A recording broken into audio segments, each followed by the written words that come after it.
Hello, good morning. मैं सुचित आपका स्वागत करता हूं आपके अपने YouTube चैनल स्टूडेंट स्कोप में। तो एक बार फिर से मैं संस्कृत ऑब्जेक्टिव क्वेश्चन का दूसरा पार्ट लेकर हाजिर हो गया हूं। तो आपको शुरू से अंत तक देखना है। इसका एक वीडियो कंप्लीट कर दिए हैं। 50 वीवीआई तरह का जो प्रश्न था, जो एग्जाम के लिए बहुत ही ज़्यादा महत्वपूर्ण था, वो करा दिए हैं। उसका अगला पार्ट यानी दूसरा क्लास लेकर आए हैं। तो संस्कृत 50 वीवीआई ऑब्जेक्टिव क्वेश्चन, ठीक है। तो आपको शुरू से अंत तक देखना। तो ज़्यादा टाइम ना लेते हुए शुरू करते हैं 1 नंबर प्रश्न से। तो देख लीजिए 1 नंबर प्रश्न। पहला प्रश्न क्या है? तो पहला प्रश्न यहाँ पे है कि व्याघ्रपति कथा में कुत्र तव कंगनम किसका कथन है? मतलब व्याघ्रपति कथा जो पाठ है, इसमें किसी एक ने कहा था कि कुत्र तव कंगनम, मतलब कहाँ है तुम्हारा कंगन, या कहाँ है आपका कंगन। तो ऐसा बोलने वाला जो था वो पथिक था। कहानी पता है ही है। तो इस कहानी में क्या होता है कि बूढ़े बाघ के बातों में आ जाता है कौन? पथिक आ जाता है, लोभ में पड़ जाता है, जिसके वजह से वो मारा खा जाता है ना। तो इसका आंसर क्या बन जाएगा? व्याघ्रपति कथा में कुत्र तव कंगनम किसका कथन है? तो इसका आंसर बन जाएगा पथिक। तो पथिक ने ही कहा था कि कुत्र तव कंगनम, कहाँ है तुम्हारा कंगन, कंगन दिखाओ, तभी तो हम जाएंगे लेने के लिए, ठीक है। तो दूसरा नंबर प्रश्न है, राम ने विशालाक्षी से किसको संबोधित किया है? राम ने विशालाक्षी कह के जो संबोधित किया है वो किसको संबोधित किया है? तो ध्यान रखना है कि राम जब वनवास के लिए जाते हैं, 14 वर्ष वनवास के लिए ना, 14 वर्ष का जब इसको वनवास मिलता है, जब वनवास पे वो जाते हैं, तो लक्ष्मण सीता भी इसके साथ में रहते हैं। तो नदी का वर्णन करते हैं ना कि विशालाक्षी कह के सीता को बताते हैं ना कि हे विशालाक्षी, हे सीते, मंदाकिनी नदी की शोभा को देखें। तो विशालाक्षी जो बोला गया है, किसको बोला गया है? तो सीता को कहा गया है। ध्यान में रखना है। तो इसका आंसर क्या बन जाएगा? सीता। राम ने विशालाक्षी से किसको संबोधित किया है? तो सीता को संबोधित किया है। ध्यान रखना है। तीसरा प्रश्न है, वीरेश्वर कहाँ का मंत्री था? ठीक है। तो वीरेश्वर मंत्री कहाँ का है? मिथिला का। ध्यान रखना है, वीरेश्वर कहाँ का मंत्री है? वीरेश्वर जो मंत्री है वो मिथिला का मंत्री है, ठीक है, कोनो दिक्कत नहीं है। अच्छा, इसका प्रश्न ऐसा भी आ सकता है, यानी कि वीरेश्वर से संबंधित, वीरेश्वर किस तरह का व्यक्ति था? दानशील था ना। वो जो गरीब अनाथ लोग होता है, आलसी लोग होता है, उसको फ्री में वस्त्र देता है, उसको भोजन भी कराता है। तो ध्यान रखना है। मिथिला कहाँ का, वीरेश्वर कहाँ का मंत्री था? तो वीरेश्वर जो था मिथिला का मंत्री था। ध्यान रखना है, ठीक है। गोलघर, चौथा नंबर प्रश्न, गोलघर कहाँ अवस्थित है? तो गोलघर जो अवस्थित है वो पटना में है, ठीक है। बहुत ही प्रसिद्ध क्वेश्चन होता है कि गोलघर कहाँ अवस्थित है या गोलघर है कहाँ है। ऑप्शन में दे देगा पटना देगा ऑप्शन, भागलपुर ऑप्शन दे देगा, गया ऑप्शन कर देगा, ठीक है। चौथा ऑप्शन में फिर मतलब पटना ऑप्शन लगा देगा, गया ऑप्शन देगा, भागलपुर ऑप्शन कर देगा, वो दरभंगा दे दिया। तो बताइए चारों में से कहाँ होगा? तो पटना। तो गोलघर कहाँ अवस्थित है? तो पटना में है, ठीक है। और इस चैप्टर से और भी प्रश्न बनता है। इसके पहले वाले वीडियो में भी बताए थे, 3-4 तरह से प्रश्न इसमें बनता है, ठीक है। मतलब पटना का इतिहास कितना पुराना है, ऐसा भी प्रश्न आता है, ध्यान में रखना है, ठीक है। और 5 नंबर प्रश्न है कि गुरु गोविंद सिंह का जन्म जो है, जन्म स्थान किस नाम से प्रसिद्ध है? गुरु गोविंद सिंह का जन्म स्थान जो है वो गुरुद्वारा के नाम से प्रसिद्ध है। पूछा हुआ प्रश्न है, बहुत ही ज्यादा वीवीआई है, ध्यान में रखना है कि गुरु गोविंद सिंह का जन्म स्थान किस नाम से प्रसिद्ध है? तो गुरुद्वारा के नाम से प्रसिद्ध है, ठीक है। तो 6 नंबर प्रश्न देखिए, राम प्रवेश राम उच्च विद्यालय में कौन सा स्थान प्राप्त करता है? अरे राम प्रवेश राम वही दलित बालक जो केंद्रीय लोक सेवा आयोग तक पहुंच जाता है। तो राम प्रवेश राम जो है वो उच्च विद्यालय में, जब वो उच्च विद्यालय में पढ़ रहा होता है तो उसमें कौन सा स्थान प्राप्त करता है? नहीं, जब वो परीक्षा देता है, परीक्षा पास करता है, तो कौन सा स्थान प्राप्त करता है? ध्यान रखना है कि पहला ऑप्शन में पहला रहेगा, पहला लगा देना है, या फिर प्रथम रहेगा तो ध्यान रखना प्रथम या पहला, यानी पहला स्थान प्राप्त करता है राम प्रवेश राम। कहाँ पे? उच्च विद्यालय में, ध्यान रखना है, ठीक है। अच्छा, यह जो कहानी है राम प्रवेश राम के दलित वाला का कहानी, इस कहानी से और भी प्रश्न आता है। जैसे में क्या पूछ सकता है कि राम प्रवेश राम जो है ये है, मतलब राम प्रवेश राम जो है वो है, ऐसे करके डैश लगा देगा। नीचे ऑप्शन में रहेगा कर्मवीर, तो कर्मवीर में इसका आंसर लगा देना है। है, ठीक है। या पूछता है कि कर्मवीर कौन है, तो राम परवेश राम है, ठीक है, एक दलित बालक है, ध्यान में रखना है। और इसका गांव कहाँ है, तो गांव का नाम पूछता है तो भीकन टोला, ठीक है। कौन से प्रांत में, कौन से प्रांत का मतलब हो गया कौन से राज्य में, तो बिहार राज्य में है, ये भी ध्यान रखना, ठीक है। तो 7 नंबर प्रश्न है, वेद की पढ़ाई शुरू करना किस संस्कार के अंतर्गत आता है, यानी कि वेद की पढ़ाई क्या करेंगे, शुरू करेंगे, और ये कौन से संस्कार के अंतर्गत है। तो ऐसे भी पढ़ाई लिखाई वाला बात हो गया ना, ये शिक्षा प्राप्त कर रहे हैं तो शिक्षा वाला बात है, तो ये कौन से संस्कार में आ जाएगा, तो शिक्षा संस्कार में आ जाएगा। तो ध्यान में रखना है, तो शिक्षा से संबंधित कितने संस्कार हैं, और जन्म से पूर्व कितने संस्कार हैं, मृत्यु उपरांत कितने संस्कार हैं, और टोटल कितने संस्कार हैं, संस्कार कितने प्रकार के होते हैं। तो इसके पहले वाले ने पहला पार्ट जो बनाए थे ना संस्कृत का 50 VVI ऑब्जेक्टिव वाला, ठीक है, पहला वीडियो, तो उसमें बता दिए हैं, आप उसको देख सकते हैं। तो आप शुरू से अंत तक इस वीडियो को देखिए, ठीक है। तो शुरू से लेकर अंत तक में, अभी से लेकर अंत तक में ही आपको बता देंगे कहां पर ये वीडियो मिलने वाला है। बस आपको वीडियो स्किप नहीं करना है, एकदम शुरू से लगातार अंत तक देखना है। तो कहाँ पे मिलेगा, सब प्रश्न मिलेगा, और एग्जाम के लिए बहुत ही ज़्यादा VVI है। अगर इसको पढ़ते हैं, अगर पहले से याद है तो आपका ज़बरदस्त रिवीजन हो जाएगा, अगर याद नहीं है तब तो फिर आपको एक कल्याण कर देगा। तो 8 नंबर प्रश्न देखिए, पुराण के रचनाकार कौन है। तो पुराण का जो रचनाकार है, ध्यान रखना है, वेद व्यास। अच्छा, वेद व्यास से और भी किसी को मतलब प्रश्न पूछा जाता है, यानी वेद व्यास आंसर बनता है, या फिर पूछेगा वेद व्यास ने निम्नलिखित में से किसका स्थापना किया, ऐसा ही पूछ लेगा। या और पहला वाले वीडियो में बताए थे कि क्या बताए थे, महाभारत, जैसे महाभारत है तो महाभारत का रचनाकार कौन है, यानी महाभारत को लिखने वाला कौन है, तो वेद व्यास, महर्षि वेद व्यास ही है। और पुराण का भी रचनाकार कौन है, तो वेद व्यास ही है। अच्छा, रामायण का पूछेगा तो रामायण का रचनाकार, रामायण का जो है मतलब लेखक, इसको लिखने वाला, रामायण को लिखने वाला, रामायण ग्रंथ को तैयार करने वाला कौन है, तो महर्षि वाल्मीकि है। रामचरितमानस पूछता है तो तुलसीदास हो जाएगा, ध्यान रखना है। तो 9 नंबर प्रश्न है कि लोभ मनुष्य को कहाँ ले जाता है। लोभ, अगर कोई भी मनुष्य क्या करता है ना, लोभ करता है, तो लोभ मनुष्य को कहाँ लेके जाता है, तो विनाश की ओर लेके जाता है। एकदम हुबहू आपको ऑप्शन में मिल जाएगा, ठीक है। विनाश जैसे दिखेगा, लोभ वाला प्रश्न दे दिया, विनाश इसका आंसर लगा देना है। तो लोभ क्या करता है, मनुष्य को कहाँ लेके जाता है, विनाश की ओर लेके जाता है, ठीक है। एक श्लोक है ना कि षड्दोषा पुरुष सेना हातव्या भूति मिक्षता निंद्रा तंद्रा भयम करो अलस्यम दीर्घ सूत्रता। तो ये भी मनुष्य को बर्बाद करने में ना, जैसे मनुष्य के अंदर में क्या होता है, 6 प्रकार का दोष पाया जाता है। वो मनुष्य खुद को मतलब उजागर करेगा तो उसके अंदर जो 6 प्रकार के दोष है ना, वो दोष को क्या करना पड़ेगा, हटाना पड़ेगा, तभी एक सफल मनुष्य बन सकता है। तो ये भी प्रश्न आता है कि मनुष्य के अंदर में कितने तरह के दोष पाए जाते हैं, तो 6 तरह के दोष पाए जाते हैं। और लोभ मनुष्य को कहाँ ले जाता है, तो विनाश की ओर लेके जाता है, ठीक है। तो 10 नंबर प्रश्न है, अयोध्या कांड किस ग्रंथ का भाग है, यानी अयोध्या कांड, भगवान श्री राम जो है वो वनवास पे जाते हैं अयोध्या कांड के अंतर्गत। तो ये किस कहानी से जुड़ा हुआ है, कहानी क्या मतलब कौन से ग्रंथ से है, तो ध्यान रखना रामायण से है। कौन सा हो गया, रामायण।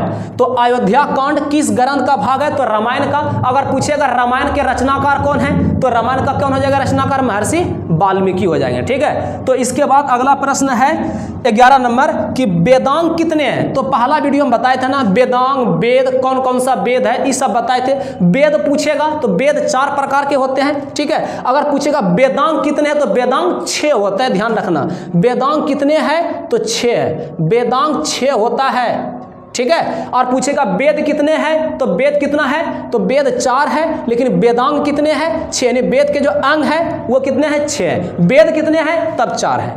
तो 12 नंबर प्रश्न है, कर्ण के कवच कुंडल, कर्ण के कवच कुंडल की क्या विशेषता थी। बहुत ही बढ़िया प्रश्न है, ठीक है, सब्जेक्टिव में भी आ जाएगा कि कर्ण के कवच कुंडल की क्या विशेषता थी। अरे भाई, इसकी विशेषता यही थी कि उसे भेदा नहीं जा सकता। मतलब कर्ण के शरीर में जो था कवच कुंडल, उसको तो वरदान स्वरूप मिला था ना कि जब तक शरीर में कवच कुंडल लगा हुआ है तब तक उसको कोई भेद नहीं सकता, कर्ण को कोई मार नहीं सकता। तो उसी कवच कुंडल को क्या करता है ना कि अर्जुन का पिताश्री जो होते हैं इंद्र, वो ब्राह्मण का वेश, साधु का वेश धारण करके पहुंचते हैं और दान स्वरूप क्या कर लेते हैं, कवच कुंडल को ले लेते हैं। तो उसके बाद क्या होता है ना कि कर्ण का मृत्यु भी हो जाता है। तो कर्ण के कवच कुंडल की क्या विशेषता थी? अगर ऐसा प्रश्न है तो हम बोलेंगे कि उसे भेदा नहीं जा सकता, भेदा नहीं जा सकता। ठीक है, ऑप्शन के हिसाब से काम करना, जैसा ऑप्शन होगा वैसा लगा देना है कि उसे भेदा नहीं जा सकता। ये हो गया आपका 12 नंबर प्रश्न कंप्लीट। ठीक है, तो इसके बाद हम लोग क्या करते हैं, 13 नंबर प्रश्न पे आते हैं। तो 13 नंबर प्रश्न है, कर्ण के पास भिक्षा मांगने कौन आया? तो इस क्वेश्चन के बारे में पहले भी चर्चा कर लिए थे। कर्ण के पास जो भिक्षा मांगने आया था कौन आया था? तो इंद्र आया था।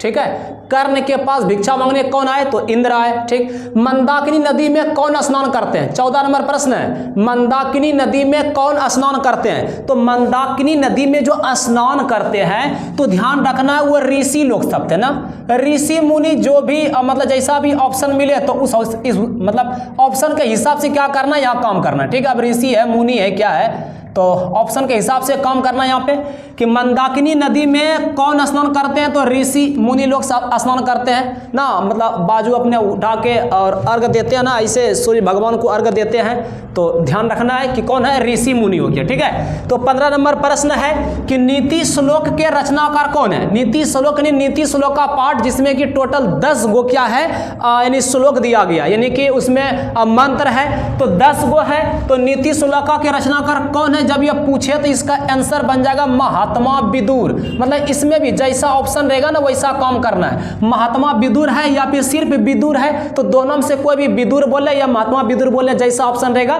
वैसा काम करना है। तो नीति श्लोका के रचनाकार कौन हो गए? तो महात्मा विदुर। नीति श्लोका यानी नीति श्लोक। ठीक है, 16 नंबर प्रश्न है, पिंगल किस वेदांग शास्त्र के प्रवर्तक आचार्य है? यानी कि वेदांग 6, उस 6 में से एक वेदांग जो है जो छंद है। ठीक है, कौन सा है? छंद है। इसका रचयिता अर्थात इसका जो प्रवर्तक है वो कौन है? पिंगल है। ध्यान रखना है कि छंद शास्त्र जो है, ठीक है, छंद जो है इसका प्रवर्तक कौन है? तो पिंगल है। या पिंगल किस वेदांग शास्त्र के प्रवर्तक आचार्य है? तो हम बोलेंगे आंसर के लिए क्या? छंद। तो इधर से प्रश्न आएगा तो आंसर पिंगल कर देना है। अगर पिंगल से क्वेश्चन स्टार्ट करेगा तो इसका आंसर क्या बन जाएगा? छंद बन जाएगा। कोनो दिक्कत नहीं है। चलिए, इसके बाद प्रश्न क्या है कि 17 नंबर प्रश्न है, पथिक क्या था? पथिक जो था वो क्या था?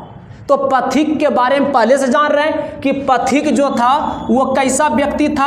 तो वो लोभी था और साथ में क्या था? चालाक था। मतलब जैसा ऑप्शन हो, अगर ऑप्शन में एक ऑप्शन कर देगा लोभी और दूसरा ऑप्शन लगा दिया चालाक, मतलब चालाक, और तीसरा ऑप्शन कर देगा दोनों मतलब लोभी भी चालाक भी, और चौथा ऑप्शन कर देगा मूर्ख। तो ध्यान रखना है कि लोभी ऑप्शन अगर अकेले लोभी है तो लोभी लगा देना है। मतलब ये दोनों में से कोई एक ऑप्शन रहेगा तो उसको चुनना है। ये दोनों मिला के देगा, लोभी के साथ साथ में वो क्या था? चालाक भी था, होशियार भी था। ठीक है, तो पथिक क्या था? लोभी था। तभी तो वो लोभ से आकर्षित हो गया ना, लोभ में पड़ गया और बाघ के चक्कर में आ गया, उसको लपेट लिया वहीं पे ना।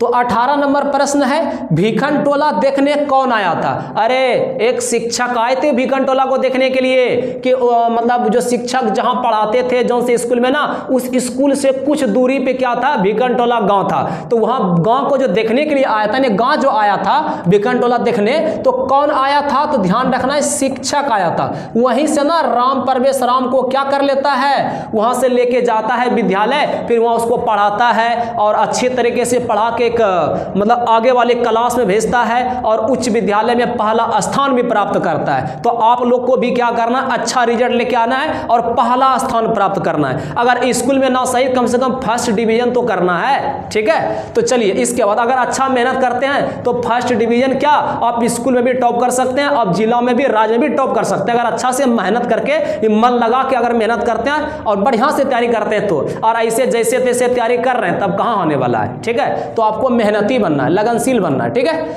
तो 19 नंबर यानी कर्मवीर राम परवेश राम के जैसा मेहनती बनना है, तभी तो अच्छा नाम भी करना है। तो 19 नंबर प्रश्न है कि जनक की सभा में शास्त्रार्थ कुशलता कौन विदुषी रहती थी?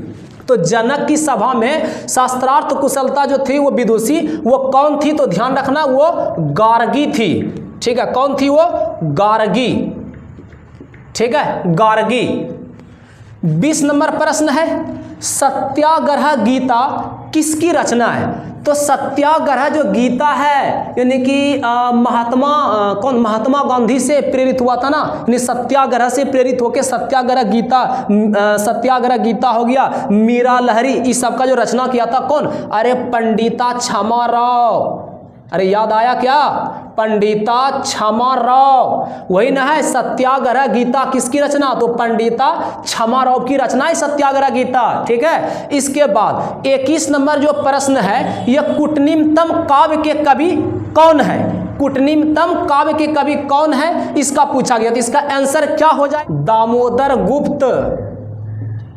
दामोदर गुप्त। ठीक है, कूटनीतम काव्य के कवि कौन है? अगर ऐसा प्रश्न आता है तो आंसर क्या बन जाएगा? दामोदर। तो इसके बाद 22 नंबर प्रश्न है, कौमुदी महोत्सव किस ऋतु में मनाया जाता था? कौमुदी महोत्सव जो मनाया जाता था वो कौन से ऋतु में मनाया जाता था? तो ध्यान रखना है, शरद ऋतु में। ठीक है, शरद ऋतु में क्या किया जाता था? कौमुदी महोत्सव मनाया जाता था।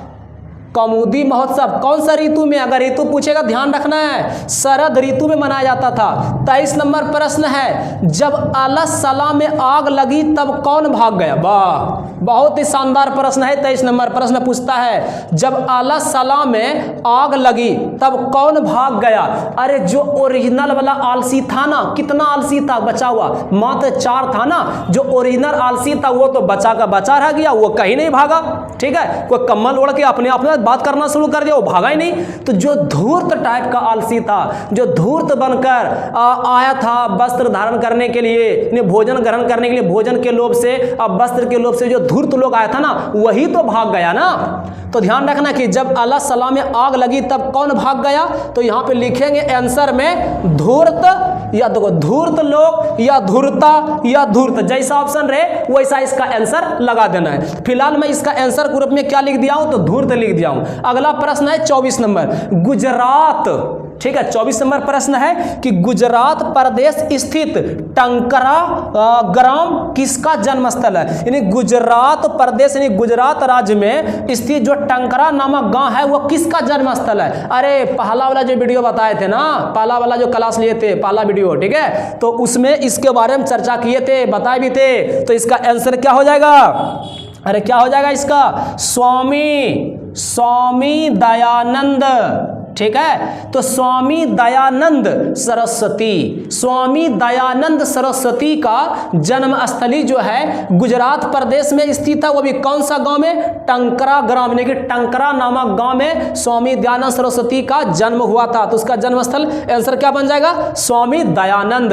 तो चलिए इसके बाद हम लोग क्या करते हैं? 25 नंबर प्रश्न पे आते हैं। ठीक है, 25 नंबर प्रश्न, जन्म पूर्व संस्कार कितने हैं? तो जन्म से पहले जो संस्कार है कितने हैं? तो त्रय बोले तो 3। जन्म पूर्व जो संस्कार है 3 है, ध्यान रखना है।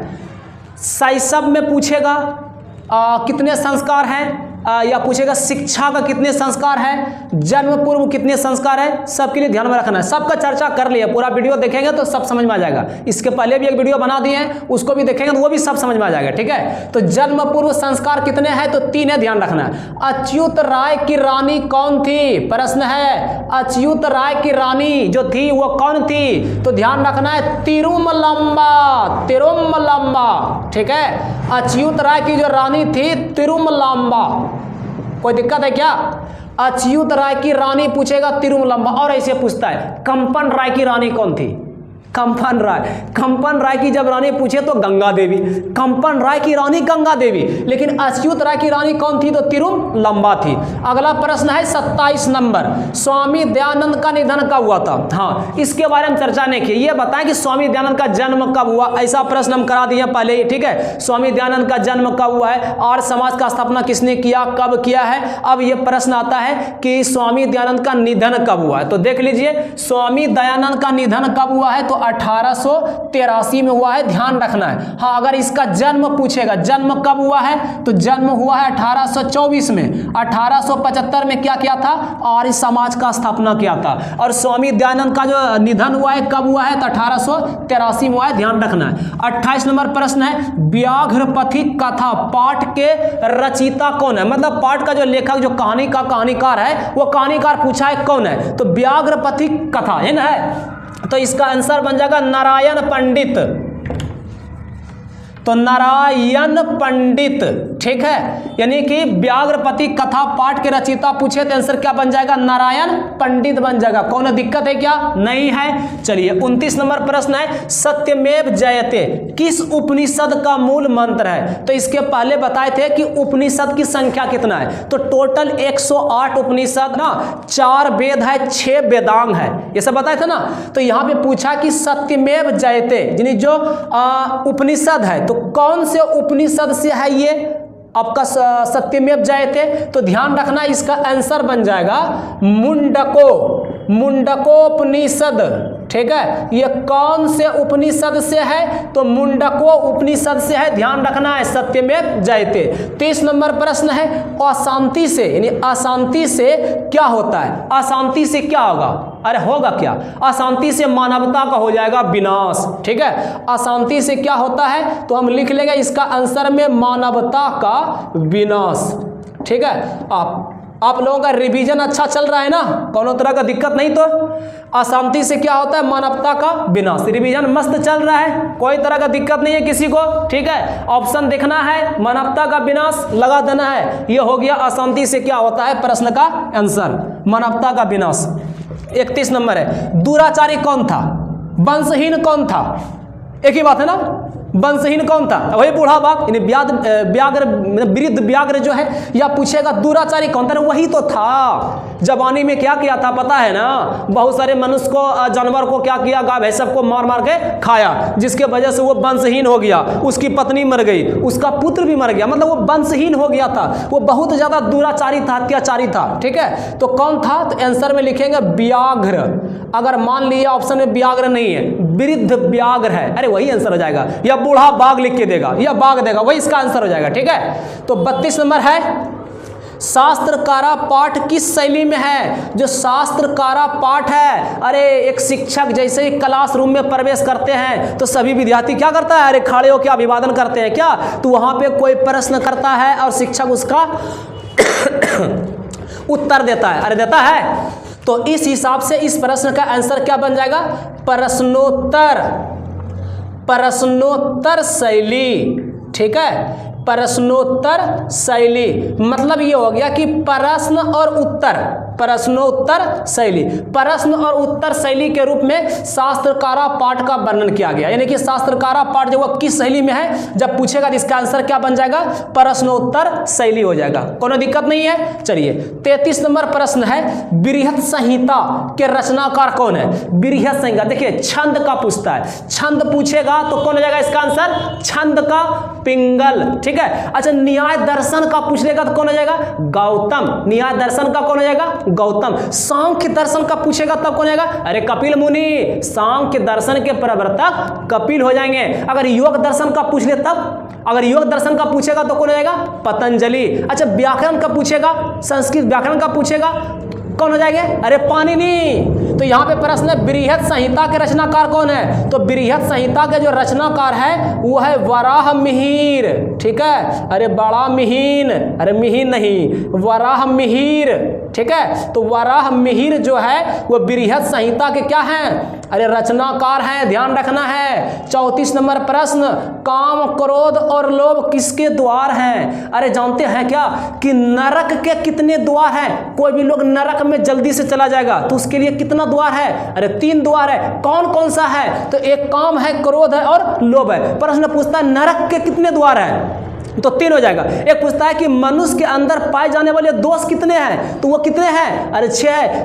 तो षड दोषा पुरुष सेना हातव्या भूति मिक्षता निंद्रा तंद्रा भयम क्रोध आलस्यम दीर्घ शुद्रता, यानी कि मनुष्य में जो पाए जाने वाले 6 दोष हैं वो दोष के लिए श्लोक बता दिए, ठीक है। तो ऐसे ही पूछेगा कि नरक के कितने द्वार है, तो कितना द्वार है, अरे 3 द्वार है, ठीक है। तो कौन कौन सा होता है, तो काम क्रोध और लोभ। लोग यानी मनुष्य जितना काम के पीछे भागेंगे, जितना क्रोध करेंगे, जितना लोभ करेंगे, वो सब नरक का रास्ता है, उसको कहां लेके जाएंगे, नरक पे। तो ध्यान रखना है कि काम क्रोध और लोभ किसके द्वार हैं, तो नरक के द्वार हैं, ठीक है। अच्छा प्रश्न ऐसा भी आता है, मनुष्य को क्या त्याग देना चाहिए, यानी मनुष्य को क्या चीज त्यागना चाहिए। अरे उसके अंदर जो 6 प्रकार के दोष है ना, उन दोषों को त्याग देना चाहिए। अगर मनुष्य सफल बनना चाहता है तो क्या करना पड़ेगा, तो अपने अंदर जो पाए जाने वाले दोष है उसको क्या करना पड़ेगा, अरे हटाना पड़ेगा ना। तो मनुष्य नरक में जाएगा तो कौन कौन वजह से, किसके किसके वजह से, तो काम क्रोध और लोभ। तो किसके द्वार है, तो नरक के द्वार है, ध्यान रखना। 35 नंबर है, किससे विद्या की रक्षा होती है। अब देखिए आप लोग पढ़ाई कर रहे हैं, सिर्फ वीडियो देख रहे हैं, तो कहाँ विद्या की रक्षा होंगे। तो आप जितना पढ़ें, जितना याद किए, जो भी गणित बना उसको अब रिवीजन कीजिए ना। अब जितना रिवीजन करेंगे उतना ज़्यादा आपका पढ़ाई विद्या क्या होगा, मजबूत होगा। यानी कि किससे विद्या की रक्षा होती है, तो अभ्यास से, यानी प्रैक्टिस से, ठीक है। आप जितना अच्छा अभ्यास करेंगे उतना ही ज़्यादा आपका मजबूत होगा क्या चीज़, विद्या। आप कोई भी चीज सीख लिए, अगर आप उसका रिवीजन नहीं करेंगे ना, जानते हैं ना क्या हो जाएगा। आप कोई भी चीज सीखते हैं तो उसका फटाफट क्या कीजिए, अरे रिवीजन कीजिए। रिवीजन करने से वो क्या होगा, और कंठस्थ होगा, एकदम सॉलिड यहाँ पे क्या हो जाएगा, अरे बैठ जाएगा। अगर आप रिवीजन नहीं करते हैं, मतलब अभ्यास नहीं करते हैं ना, वही क्या होगा, धीरे धीरे जो भी जान रहे धीरे धीरे आप भूल जाएंगे ना। अभी आप संस्कृत पढ़ रहे हैं, कोई दिक्कत नहीं है। आप मैट्रिक खत्म करके जैसे इंटर में आएंगे तो संस्कृत तो लगभग नहीं के बराबर ही लोग सब पढ़ते हैं, इक्का दुक्का कहीं कहीं कोई लोग पढ़ते हैं। तो धीरे धीरे जो भी आप जान रहे हैं ना संस्कृत में, धीरे धीरे क्या हो जाएगा, आप भूल जाएंगे। क्यों भूल जाएंगे, जान रहे हैं ना, क्योंकि आप रिवीजन नहीं करने वाले हैं, आपका रिवीजन नहीं होने वाला, इसीलिए आप भूल जाएंगे। हाँ, अगर इसी को रिवीजन करते रहेंगे जल्दी से नहीं भूलेगा। कोई दिक्कत है क्या, नहीं ना। तो किससे विद्या की रक्षा होती है, तो अभ्यास से। जितना अच्छा अभ्यास उतना ज़्यादा रक्षा। चलिए इसके बाद हम लोग क्या करेंगे, 36 नंबर प्रश्न पे आएंगे। तो 36 नंबर प्रश्न है इस बार कि महान से भी महान क्या है, तो महान से भी महान, सूक्ष्म से भी सूक्ष्म क्या होता है, अरे आत्मा।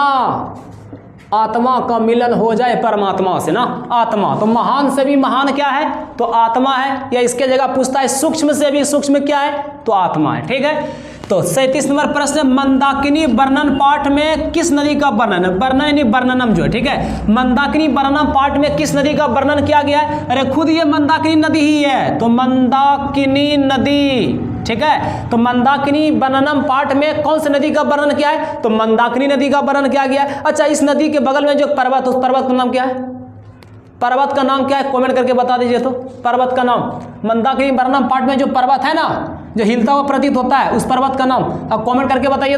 तो मंदाकिनी हो गया इसका आंसर। 38 नंबर है, कौन मूर्ति पूजा के विरोधी थे, तो मूर्ति पूजा के विरोधी कौन हो गए थे, अरे वही मूल शंकर थे। क्या, मूल शंकर। जैसा ऑप्शन रहेगा वैसा काम करना है। मूल शंकर अगर ऑप्शन नहीं मिले तो इसके जगह क्या मिलेगा ऑप्शन में, अरे स्वामी दयानंद, ठीक है। स्वामी दयानंद सरस्वती, स्वामी दयानंद सरस्वती, या फिर रहेगा मूल शंकर। दोनों में से जो भी ऑप्शन है वो इसका आंसर कर लेना है, ठीक है। तो मूर्ति पूजा के विरोधी यही थे। तो सब्जेक्ट में पूछता है इससे प्रश्न मूर्ति पूजा से, तो किसकी जय होती है, जय मतलब जीत, किसकी जीत होती है। कितनों पेच लगा लीजिए, कितनों कुछ कर लीजिए, कितनों कष्ट देना दीजिए, जीत किसका होगा, सत्य का। तो सत्य का हमेशा जीत होता है ना। तो किसकी जय होती है, तो सत्य की, किसकी, सत्य की, यानी कि सत्य की जीत हमेशा होती है, यानी जय होती है। 40 नंबर प्रश्न है, विदुर नीति से संकलित पाठ का नाम क्या है, यानी विदुर नीति से संकलित जो पाठ है उसका नाम क्या है, अरे नीति श्लोका। विदुर नीति से कौन, नीति श्लोका ने नीति श्लोक, ठीक है। तो इसका आंसर बन जाएगा नीति श्लोका। तो नीति श्लोका जो पाठ है, यानी नीति श्लोक बोले या नीति श्लोका बोले, जो पाठ है ये किससे संबंधित है? तो ध्यान रखना है मतलब विदुर नीति से संकलित है यह पाठ। इसके रचयिता कौन है? तो महात्मा विदुर है। चलिए 41 नंबर प्रश्न है, पाटलिपुत्र किससे बना है? किससे बना मतलब क्या चीज से बना? कौन सा शब्द रहेगा ऑप्शन में? ऑप्शन में रहेगा पटना रहेगा, पाटलीग्राम रहेगा, पाटलिपुत्र रहेगा, राजगीर कर देगा। तो ध्यान रखना कि पाटलिपुत्र जो बना है वो पाटलीग्राम शब्द से बना है। पाटलीग्राम, अरे याद है क्या? यही पाटलीग्राम था भगवान बुद्ध के समय ना, जो भगवान बुद्ध ने इसी गांव के बारे में भविष्यवाणी करके बताया था कि आगे जाके यह पाटलीग्राम क्या बनेगा? एक महानगर बनेगा। और सच में अभी क्या है? ये एक महानगर है ना। तो पाटलिपुत्र किससे बना है, किस शब्द से बना है? तो पाटलीग्राम से बना है। ध्यान रखना है, वैर को कौन बढ़ाता है? वैर जो होते हैं जैसे दुश्मनी होता है, कौन बढ़ाता है उसको? तो वैर को कौन बढ़ाता है? तो स्वार्थ बढ़ाता है। ध्यान रखना है कि वैर का बढ़ावा किससे मिलता है? स्वार्थ से नहीं। वैर को कौन बढ़ाता है? तो स्वार्थ बढ़ाता है। सब लोग स्वार्थी बनेंगे, सब अपने बारे में ही सोचेंगे, किसी और के बारे में नहीं सोचेंगे, ठीक है। तो क्या हो जाएंगे? वैर को बढ़ावा मिलेंगे तो स्वार्थ से। तो वैर को कौन बढ़ाता है? तो स्वार्थ। 43 नंबर प्रश्न है, शंकर चरितम की रचना किसने की? अरे शंकर चरितम, तो शंकर चरितम याद है क्या? पंडिता छमाराव, ठीक है। तो कौन? पंडिता छमाराव शंकर चरितम के क्या हैं? अरे रचयिता हैं, मतलब इसका रचना करने वाली है, ठीक है ना। शंकर चरितम किसकी है? पंडिता छमाराव की। फिर 44 नंबर प्रश्न है, एशिया 44 नंबर प्रश्न, एशिया महादेश का सबसे बड़ा सेतु, यानी एशिया महादेश का सबसे बड़ा जो सेतु है वो कौन है? तो महात्मा गांधी, महात्मा गांधी सेतु, महात्मा गांधी सेतु, जो कि अभी कहां पे है? अरे पटना में है। कहां है? पटना बिहार। तो महात्मा गांधी सेतु जो है ये एशिया का सबसे बड़ा सेतु है। पूछेगा कहां है? महात्मा गांधी सेतु जो है ये कहां है? तो ध्यान रखना ये कहां? पटना में, ठीक है। चलिए इसके बाद 45 नंबर प्रश्न है, चारों आलसियों को कैसे बाहर किया गया? मतलब पहचान करने के लिए आग लगाया गया था ना कि कौन सा आलसी सच्चा आलसी है, कौन सा आलसी धूर्त है, यानी जो मतलब धोखा से आ गया यहाँ पे वस्त्र लेने के लिए, भोजन लेने के लिए। तो उसका पहचान करने के लिए क्या किया था? आलसशाला में आग लगाया गया था।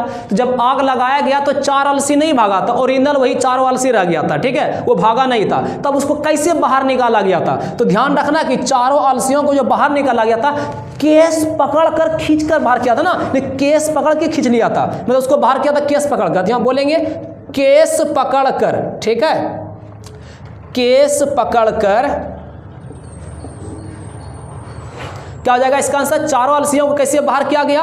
तो केस पकड़कर ना, केस पकड़कर इसको क्या किया गया? बाहर किया गया, यानी बाहर निकाला गया। या केस यानी बाल जिसको बोलते हैं, ठीक है, यानी बाल पकड़कर, ठीक है, बाल पकड़कर यानी केस पकड़कर क्या किया गया? इसको बाहर निकाला गया।